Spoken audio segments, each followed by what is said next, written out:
Socks ASMR. This is Sandy. Sandy is cleaning his toes right now in the spot that I was going to record ASMR.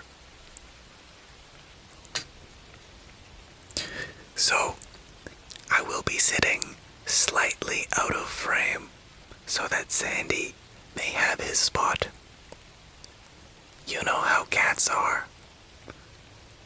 They run the show. I certainly can't decide where Sandy chooses to clean his toes. So if I look a little distracted at times, I am probably watching or petting Sandy.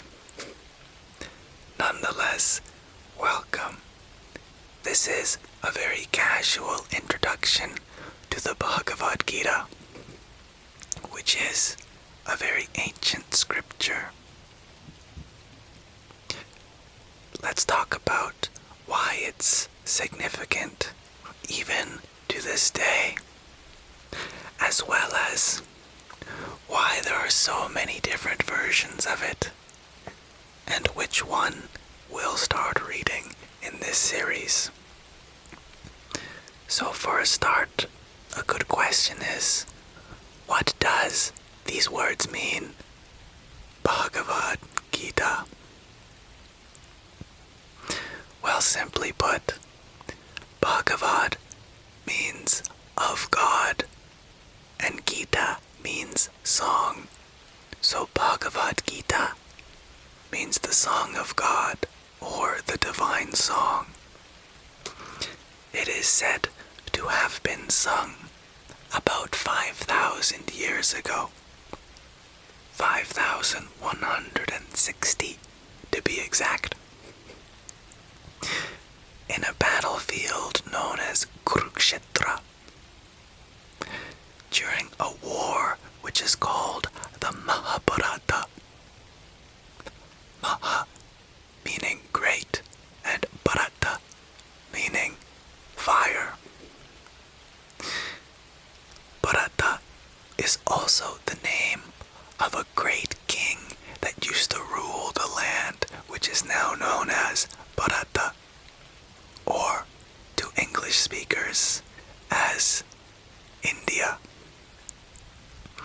So the Bhagavad Gita is actually just a small snippet from a much grander story known as the Mahabharata, which the Bhagavad Gita takes place in.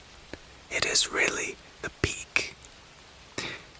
The Mahabharata is a great war between two cousins of this dynasty. Hi, Sandy. You're looking at me so cute. I love you. Before this battle commences, millions of people had lined up to fight. And Arjuna, which is our protagonist, asks his charioteer, Krishna, the other protagonist, to bring his chariot to the front lines to see who he was fighting. And when he saw all the family members that he had brought to fight, he felt so despondent. And he slumped down and dropped his bow and said, "Oh Krishna, you are my guru now. Please instruct me, I don't want to fight." And then what came out of Krishna's lips is the most beautiful philosophical song ever told. And that's a paraphrased quote from someone we'll read momentarily. So why is the Bhagavad Gita significant? Well, for one, it's part of the Mahabharata, which is perhaps the greatest story ever told, at least in terms of length alone. It's 10 times longer than the Iliad and the Odyssey combined, which, to the best of my knowledge, is the longest or one of the longest stories in Western literature.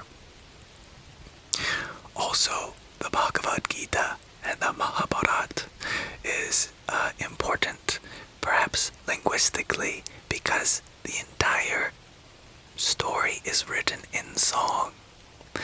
That's one of the most beautiful things, in my opinion, about Sanskrit literature, is that it's often written to a poetic meter. Unfortunately, since neither I nor probably you speak Sanskrit, I'm unable to convey to you the poetic beauty in its original language and sing the song as it is originally sung. It would be very difficult for me to do so anyway, whilst translating. So instead, we're going to use one of the many translations into English that exist. I have a couple with me here. But before I get into the various versions, I also want to relate why the Bhagavad Gita is still relevant 5,160 years later. To put it concisely, it was meant to last this long. You see, in the Hindu cosmology, there is huge durations of time that are elapsed. One of them is known as the Yuga cycle. And in the Yuga cycle, there are various ages of humanity. And we are said to live in the darkest of those ages, known as the Kali Yuga. And the Kali Yuga was said to have started exactly 5,160 years ago. Which is no coincidence. The Bhagavad Gita is said to take place during the exact moment that humanity entered its darkest age. Which, fun fact, lines up almost spot on with this Bronze Age collapse mystery that Western archaeologists are puzzled about. Apparently, about 5,000 years ago, during the Bronze Age, there were these great civilizations that somehow overnight fell across the globe. Well, the Bhagavad Gita tells us why. That a great battle ensued. And in the song that was sung just before the battle occurred was an instruction manual of sorts for the future of all descendants of humanity for the rest of the Dark Age. Thus, this is a scripture for how to live spiritually, purposefully in this dark time. It describes various yogas, what it means to be a yogi, how to reach enlightenment, as well as how to end the cycle of births and deaths, samsara, and so much more. However, the first few chapters don't get into the good stuff, in my opinion, just because it has to first set the scene. And that foundation is absolutely vital, so we're certainly not going to skip it. Alas, tonight we won't actually get to the first chapter anyway, for this is just an introduction. We will pick one of the books to read and start reading the introduction, but it's in the next episode that we'll start reading the first chapter. Alright, with that out of the way, let me also remind you that there is no expectation for you to memorize any of the information that's being discussed during this video. You're welcome to just absorb it without mental processing, so you can fall asleep and wake up with a deeper subconscious enthusiasm towards these subjects.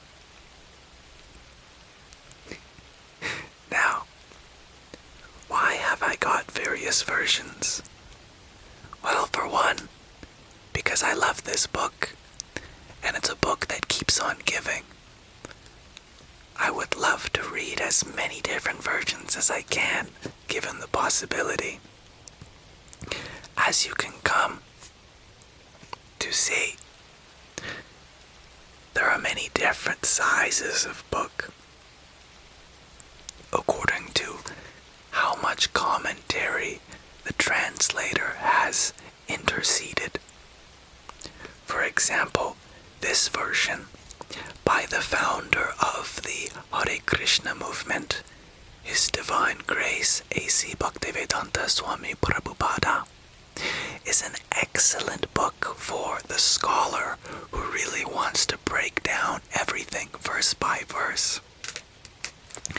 As you can see, every verse is given the original Sanskrit, rendered in Devanagari, followed by a Latin pronunciation, transliteration, a word-for-word translation, as well as the translation grammatically correct, and finally by a commentary that's sometimes a few sentences, other times many pages long. This is an excellent Bhagavad Gita for those who are serious about learning from it.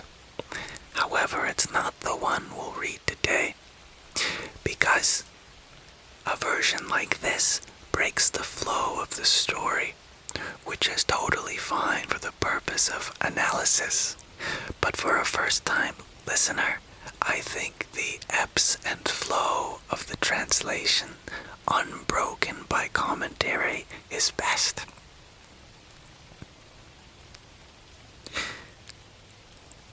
This is another version, which is very famous. This one's by some Eknath Easwaran. And it has a different approach to commentary. Instead of having a commentary after each verse, there's a commentary before every chapter. That way you can read the whole chapter uninterrupted, whilst also getting some insight before it begins, to include yourself in proper background and understanding. However, I have found this third kind of commentary to be best suited for beginners. This version by Hari Chetan, which, fun fact, Hari is another name for Krishna, is excellent in that it is a kind of middle ground between the Bhagavad Gita as it is and the one by Eknath Easwaran. In this one, commentary is not so structured as between every chapter or every verse. Instead, this one has commentary simply where it's needed, and the author has done his best job to minimize the commentary whilst maximizing understanding. So this is the version I have chosen to read today, simply for its fluidity for a beginner to hear the story uninterrupted. Sandy is using my arm for leverage while he cleans himself. It's very cute. My Gurudev, Swami Mukundananda Ji, also has his version, and his version, simply known as the Holy Bhagavad Gita, is available, I believe, at holy-bhagavad-gita.org, fully for free online.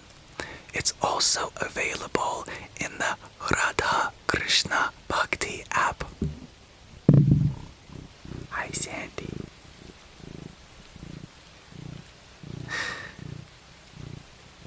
That's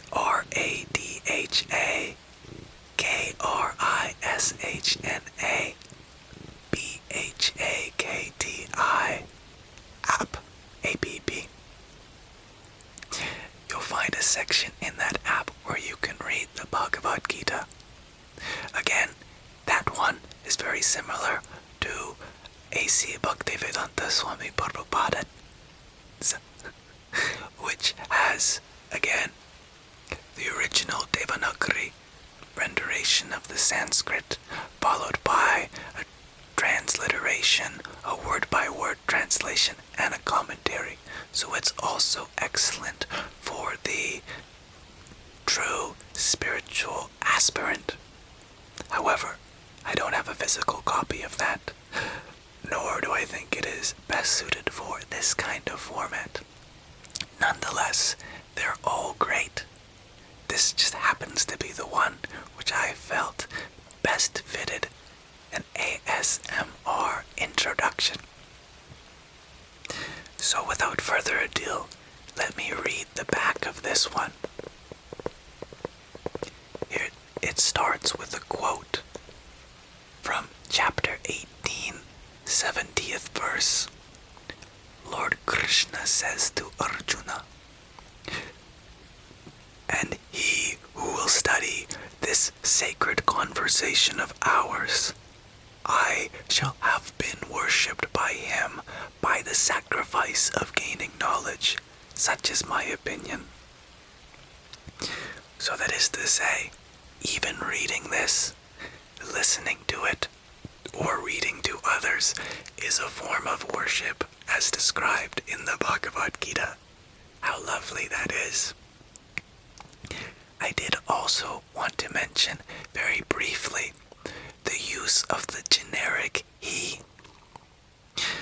Not until relatively recently, and even today, it's not very standard. But a singular neutral pronoun, they, did not exist. In times, especially more ancient times, there was the concept of the generic he, which is just really a fancy way of using the male pronoun in a gender-neutral way. So I hope you know, oftentimes in this book where a he, him pronoun has been translated, it really applies to all genders, not just the men. In the similar way to how traditionally we might call humanity as mankind. It's not to say that we don't consider any other gender to be human. It just happens that there is this archaic system of generic he. Anyway, that disclosure out of the way, let's continue with reading the back.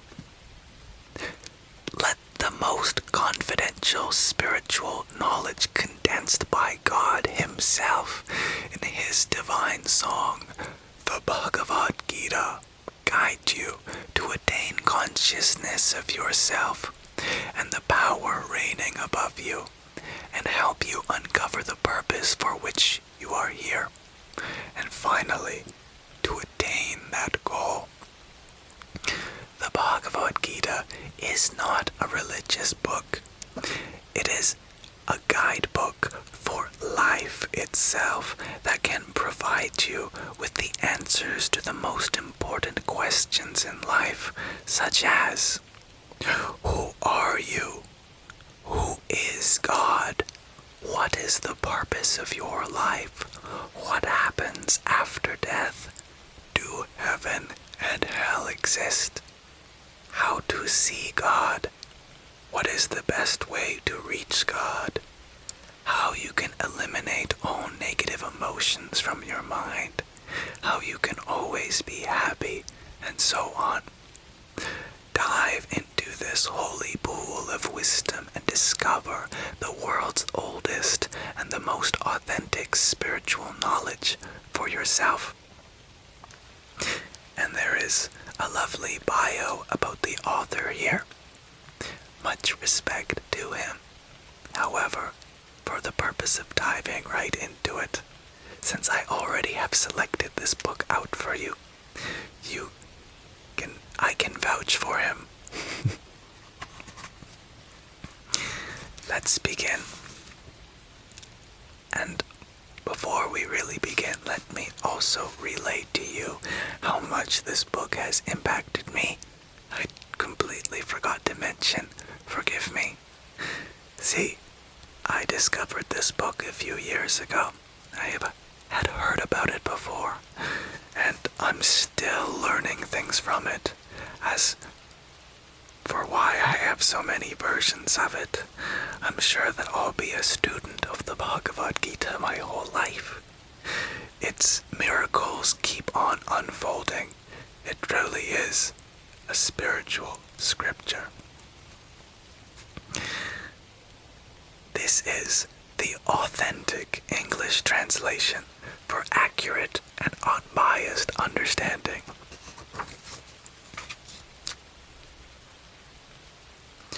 And this version happens to come with a free Bhagavad Gita workbook, in case you wanted to fill out some questions after you're done reading. This book is dedicated to you, the seekers of truth.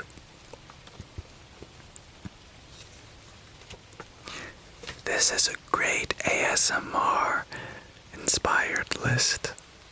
Well, I'm not sure it was inspired by ASMR, but I will happily take ASMR inspiration from it. So this book is a dialogue between two characters, Arjuna the Archer, the leader of one of the armies, and Krishna, his charioteer and Kuru, and personification of the divine himself. And in Sanskrit, there is a beautiful system for using synonyms for whoever you're speaking to, various epithets and terms of endearment. So you'll often find Arjuna and Krishna referred to each other by various names, and here I am just going to read you the list of those names as well as their meanings.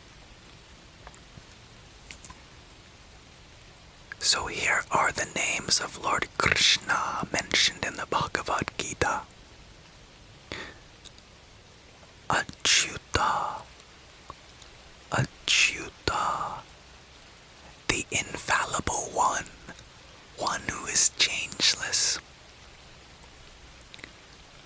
Devesha, Devesha, the Lord of Lords. Govinda, Govinda, one who gives pleasure to the cows, or the knower of the activities of the senses. You'll recognize this one. Hari, Hari, the absorber of all sorrows and pains, Lord of nature. And Jagadguru Dham Shri Kripalaji Maharaj.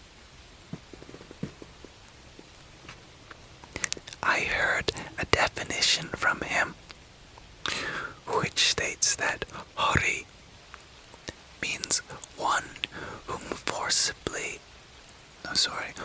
whom steals the hearts of all Paramahansas, where a Paramahansa is someone who's fully liberated and completely absorbed in God. This is compared to a mere Hamsa, which is still fully liberated, but is not completely aware of only God, but still has awareness of the world. So a Paramahansa is so highly elevated that they have lost awareness of the world. So Hari is one whom has stolen their heart. Then there's Hrishikesha, Hrishikesha, the Lord of the senses. And you might also notice the common theme of a rolling R in these names for Krishna, as well as the a sibilant sound, shh, shh, kind of whistling S. Then there's Janardana,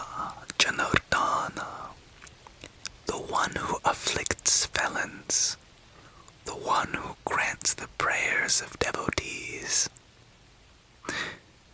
There's Keshava, the slayer of the demon Keshi, or the one with long, beautiful hair. And of course, Krishna, the all-attractive one, or the dark-complexioned one. And again, the definition I heard for Krishna from Jagadguru Dham Shri Kripaluji Maharaj is that one whom forcibly attracts the minds of all Paramahansas is known as Krishna. What a beautiful name, Krishna. To me it sounds like a rolling wave on the beach. Krishna. Then there's Madhava, the husband of Lakshmi, the goddess of fortune. There's also Madhusudana, the slayer of the demon Madhu. So also there is Purushottama, the best of all men, the supreme person. And there's Varshneya, the descendant of Vrishni. Vasudeva, the Lord, son of Vasudeva. Of course, there's Vishnu, where Vishnu is the preserver in the Holy Trinity in Hinduism of Shiva, the destroyer, Vishnu, the preserver, and Brahma, the creator. Vishnu is the all-pervading Lord. Second to last, there's Vishvamurte,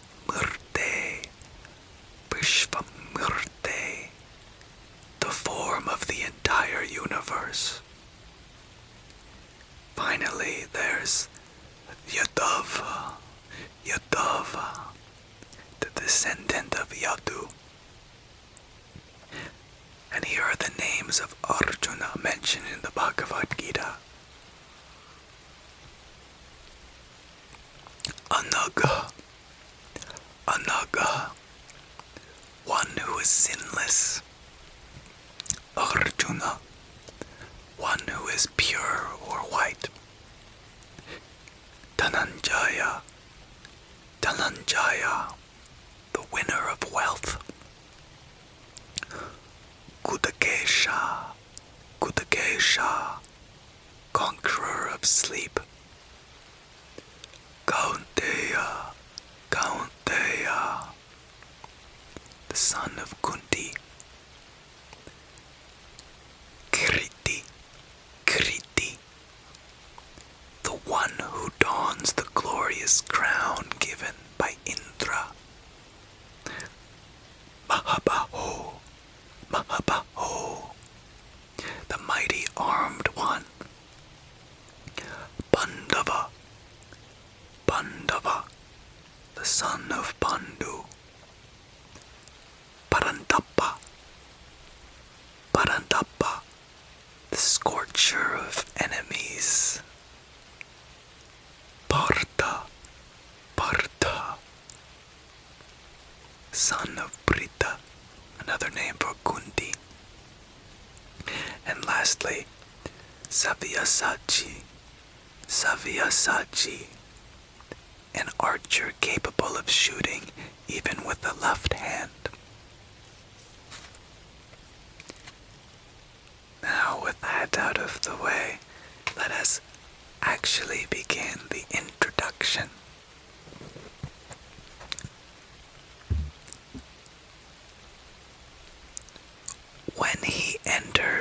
this world, a living being's mind is blank, except for the recollections of being kept within a cage for several weeks or months. Then his learning process begins gradually. Throughout his life, he keeps learning from various sources: family, teachers, friends, strangers, the environment, nature, books, television, movies, the internet, and whatnot. But there always remains a large knowledge gap that needs to be filled. None of these sources of knowledge gives him an insight into himself. At all times, he identifies himself with a face, a gender, an address, a city, and a country. If he obtains a degree and a professional designation, he begins to associate himself with those qualifications and titles. All his life he thinks himself to be the child of his parents, the husband of his wife, the father of his children, and so on. However, that void is never filled because none of these is his true identity. Most of us never ask ourselves who we truly are, where we came from, and for what, where we will go once we die, and other similar questions about our identity. It's true that at some point in our lives we all face these questions.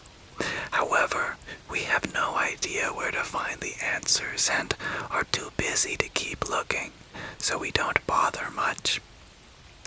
The Bhagavad Gita has all of those answers. The Bhagavad Gita is a book of open secrets. Open because we all have access to it, but secret because most of us do not care to expose ourselves to that knowledge. And many of those who do enter this magnificent pool of wisdom do not receive much out of it, all because they were expecting a quick fix mantra that would solve all of their problems instantaneously. Here it is.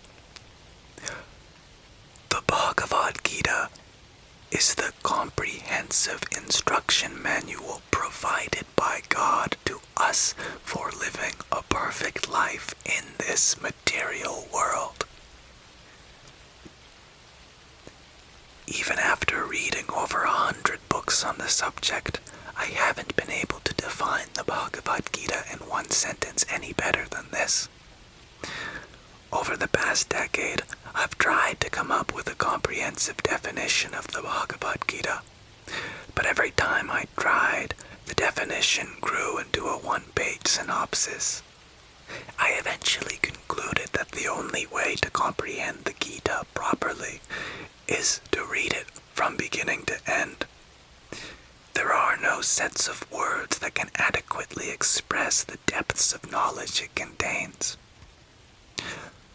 Before we get into the magnificence of the Bhagavad Gita, let me present a brief historical backdrop of what led to the situation when God himself sung his divine song to his devotee for the benefit of all humanity.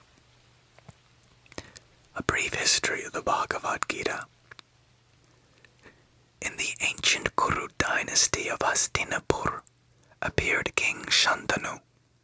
He had a wife named Ganga. As an after effect of a curse by Brahma, Ganga had to leave Shantanu. They had a son named Devavrata, who was gifted in every way. Shantanu fell in love with Satyavati, a fisherman's adopted daughter, and wished to marry her. Her father, however, approved of the marriage on the condition that Satyavati's son inherits the Hastinapur crown. When Devavrata learned of this, he gave up his right to the throne and made a vow to never marry and to serve the throne until the end of his days.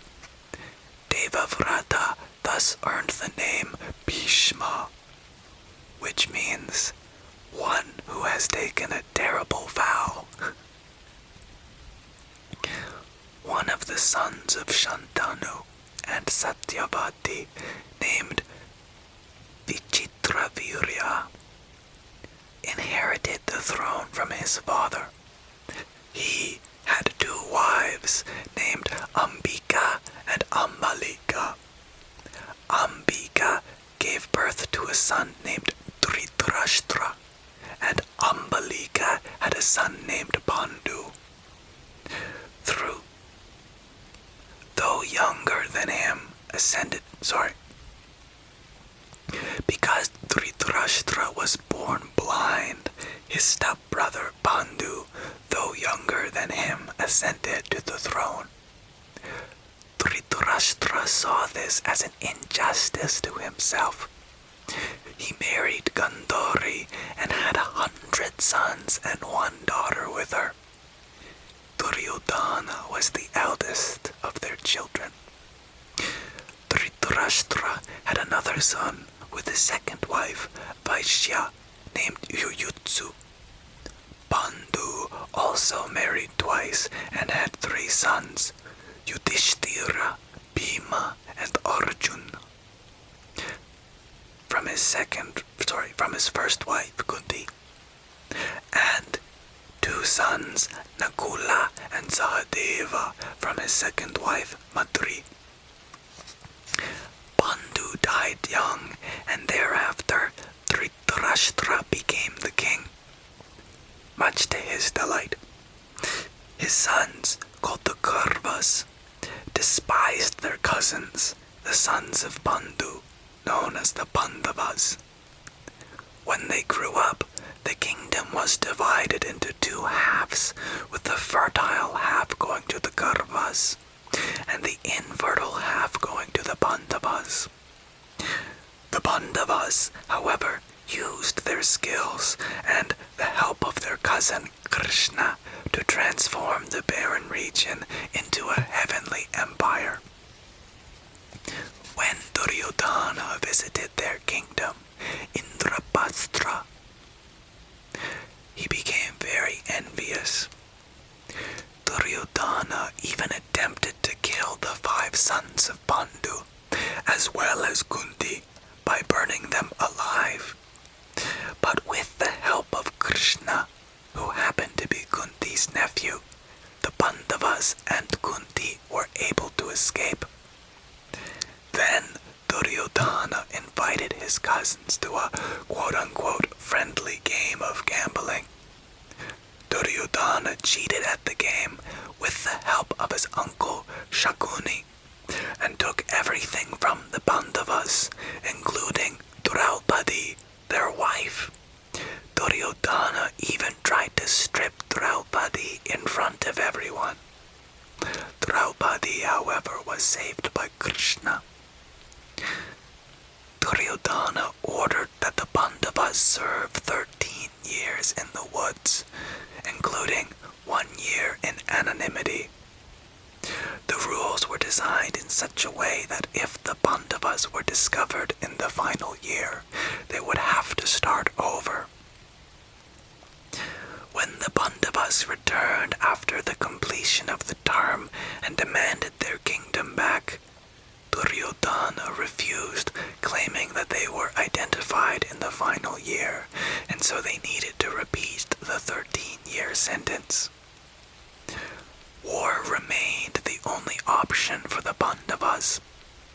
Arjuna, the 3rd of the Pandava brothers, and the best archer in the world, and Duryodhana went to see Krishna and ask for his assistance. As fate would have it, they both left at the same time.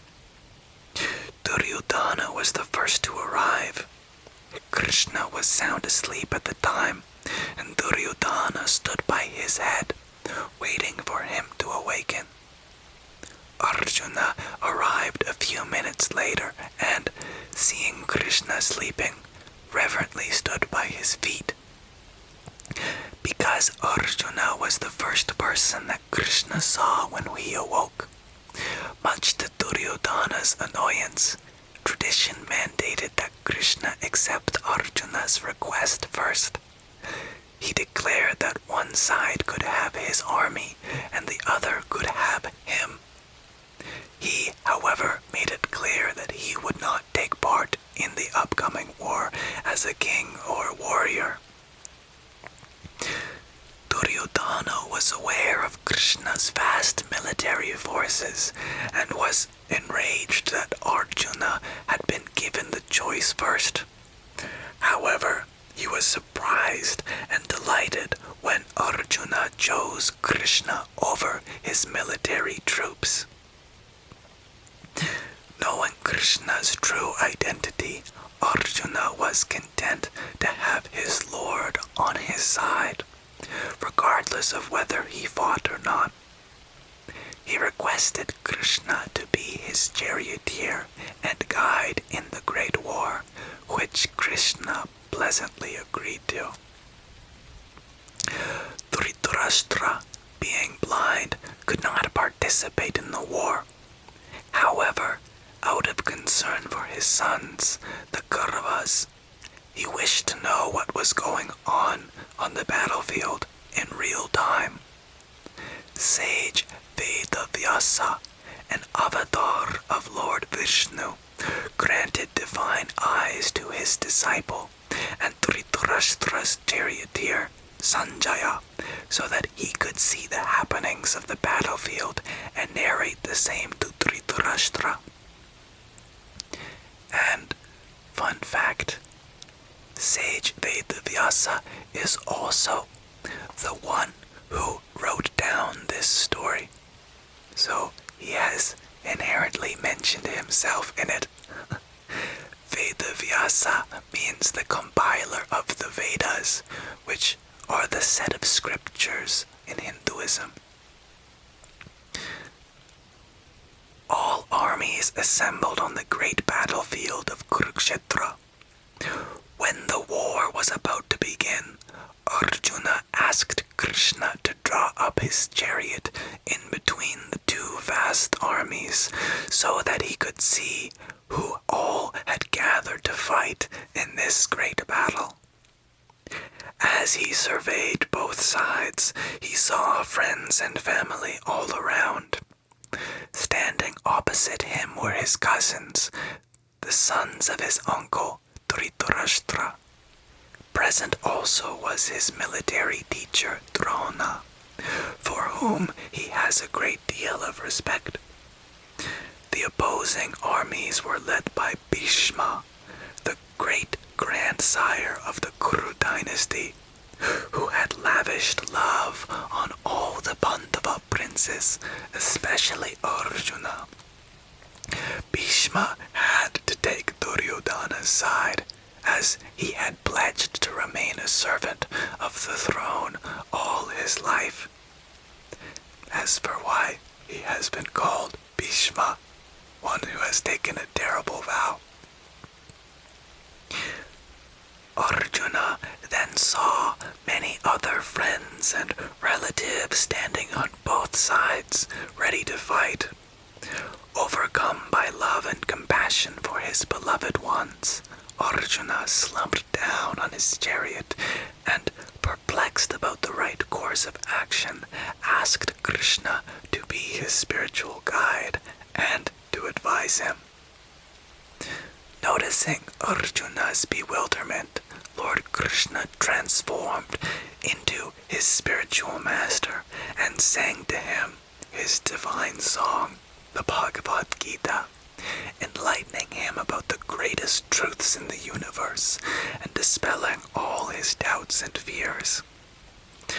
This divine conversation was recorded in writing by Vedavyasa in the form of 700 verses, or 701, depending on the way the Sanskrit verses are grouped, separated into 18 chapters. The Bhagavad Gita forms chapters 23 to 40 of Book 6 of the Mahabharata.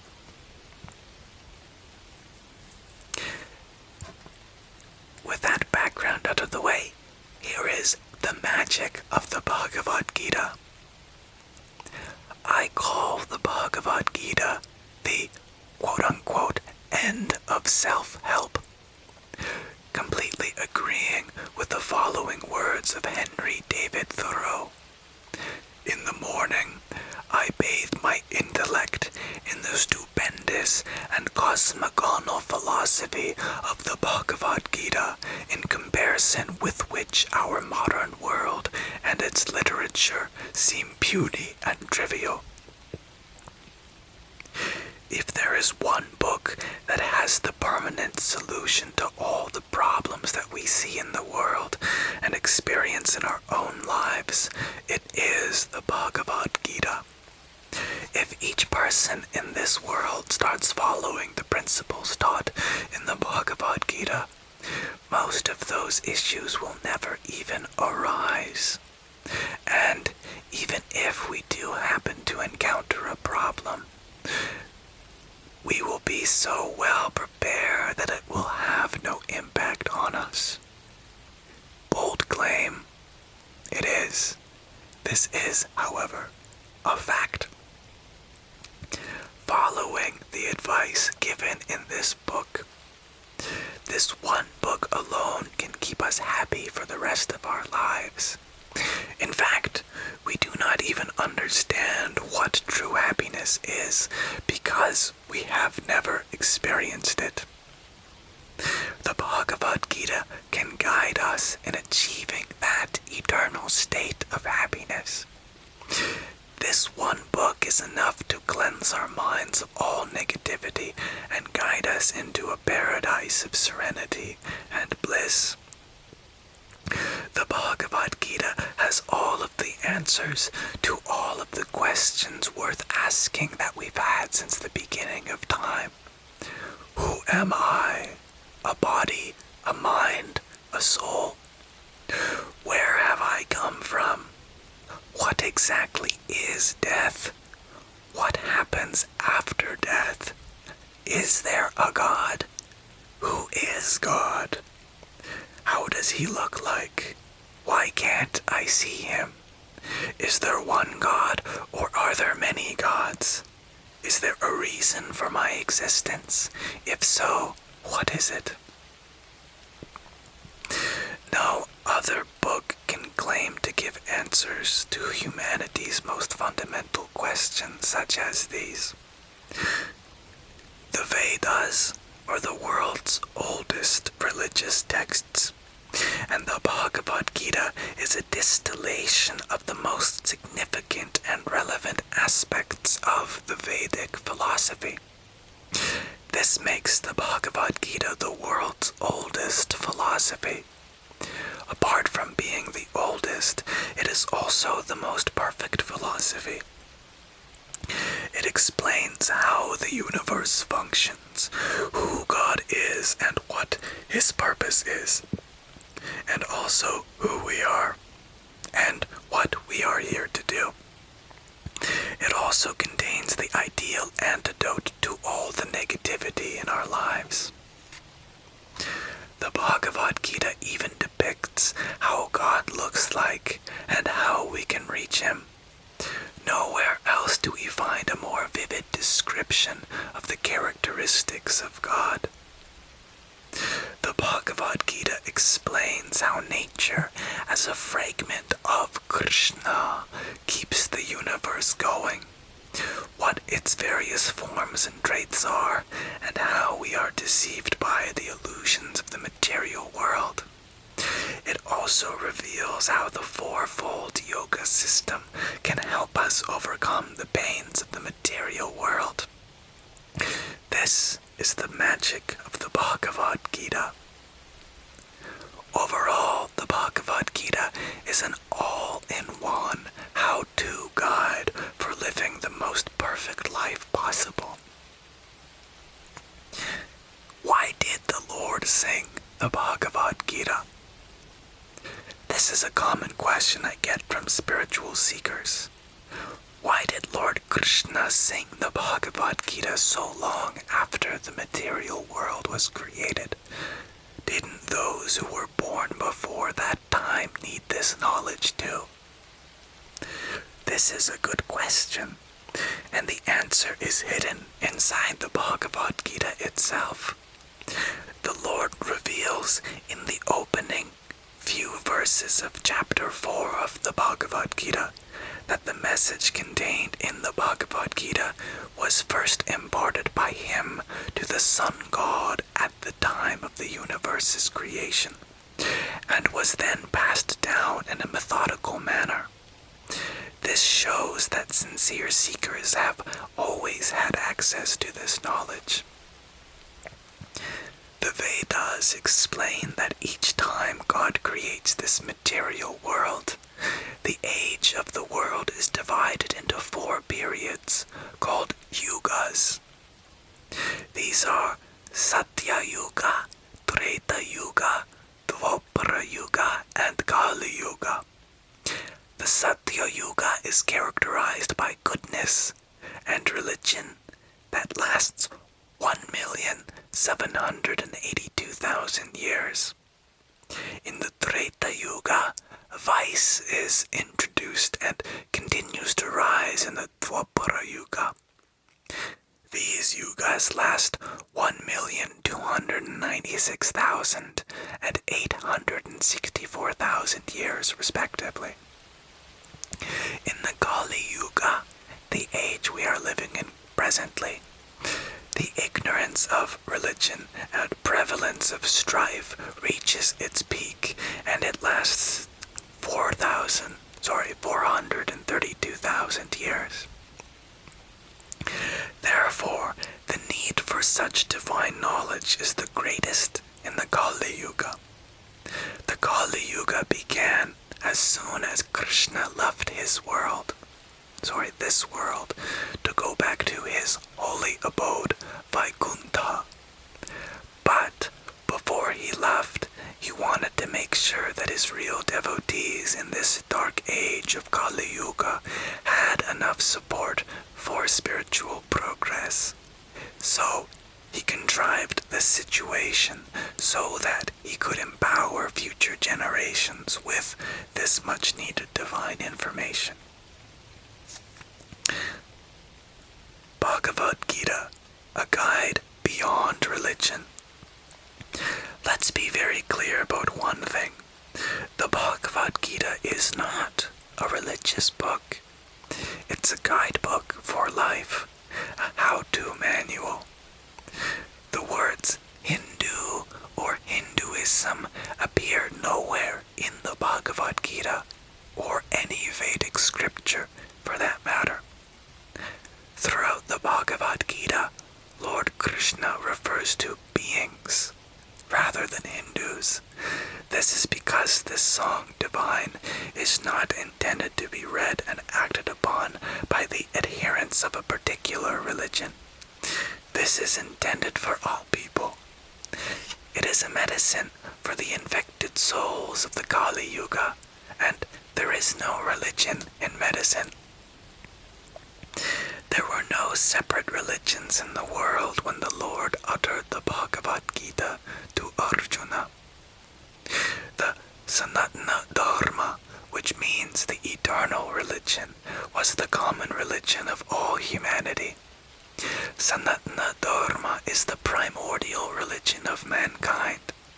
No matter how many faiths we construct for our own convenience and ego gratification, the reality remains that Sanatana Dharma will always be our actual religion, and Lord Krishna will always be our true object of worship. As soon as Arjuna realizes this, he says to the Lord, "You are imperishable, and the Supreme One to be known. You are the ultimate repository of this universe. You are inexhaustible. You are the protector of Sanatana Dharma. You are the eternal person. This is my opinion." From the 18th verse of chapter 11. Now, this section then goes into describing how this book is different, but I believe I have done a good enough job describing that in the beginning of this video.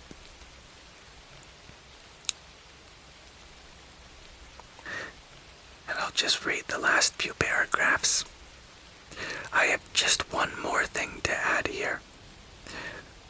Most readers find the Bhagavad Gita quite easy to comprehend, actually. However, if for whatever reason you find it slightly hard to follow at first, my suggestion is not to become discouraged and give up. The Bhagavad Gita is not a light-hearted read. It contains essential life-changing information. A little difficulty in the beginning should not prevent you from seeking the divine wisdom contained in this scripture. Patience and perseverance will undoubtedly benefit you.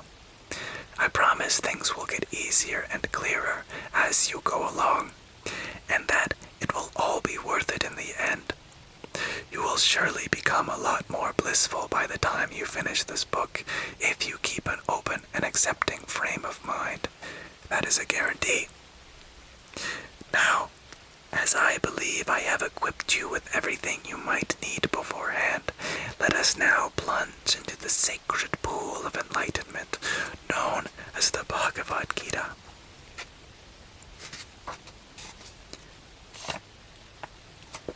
And I thank you, my dear listeners, to this very casual, whispered ASMR introduction to the Bhagavad Gita. I trust that, even if you have fallen asleep, you shall proceed to my next episode with everything you need to know to begin learning and benefiting from the Bhagavad Gita. Namaste, and my dear Sandy wishes you good night. Here, he is still awake, but finished cleaning his toes. Good night, Sandy, and good night to you too.